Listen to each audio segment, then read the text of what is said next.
In the world of geopolitics, who is India's most trusted friend? Good question. This is a question that many Indians have. And let me, explain what things are like. There are no friends in geopolitics.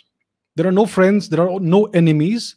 There are allies and there are adversaries, and alliances and adversarial engagements are always temporary in nature. Nothing is permanent, nothing is set in stone. Let me give you an example.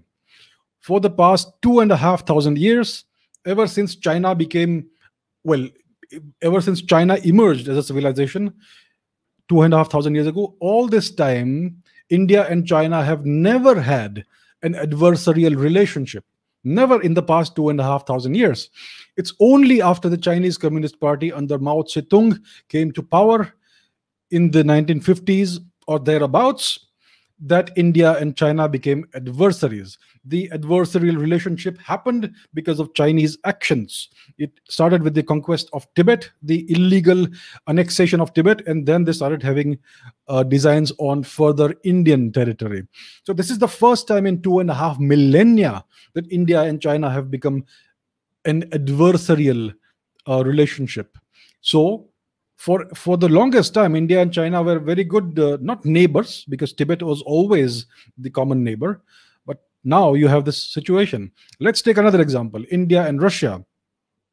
Like I said, India officially was non-aligned, but unofficially, and for all real intents and purposes, it was an ally and a satellite of the Soviet Union during the so-called Cold War.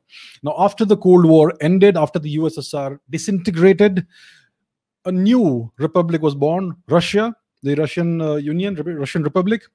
And the relationship between India and Russia hasn't been the way the India-USSR relationship was.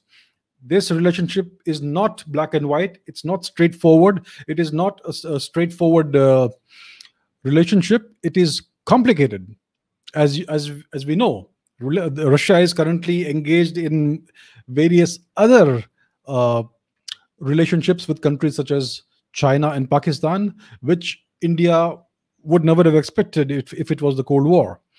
So Indians always look upon Russia as a great friend, right? But that was a relationship that was mutually beneficial at that time. Today, Russia finds benefit elsewhere. It still has a reasonably good relationship with India, but it isn't the way it was, right? It isn't unconditional the way it was during the Cold War. So things change.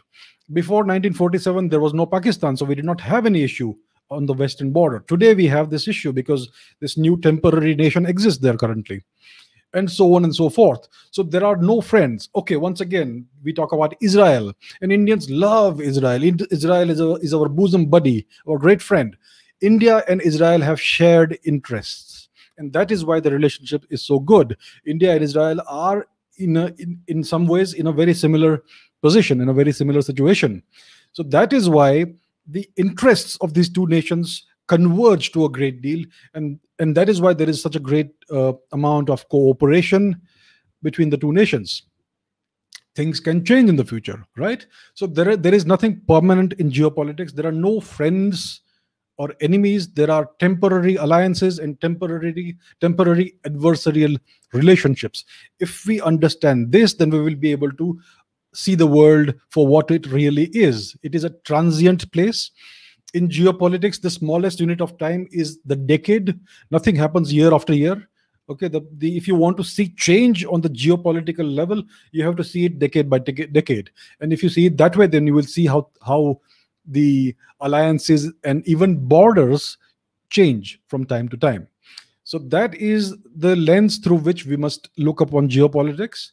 It is the realistic lens, not the idealistic lens. We have to be realistic and pragmatic and recognize the fact that every nation has its own interests. And when interests converge, we're going to work together. When interests diverge, we're going to either drift apart or even become adversaries. So that's how it works.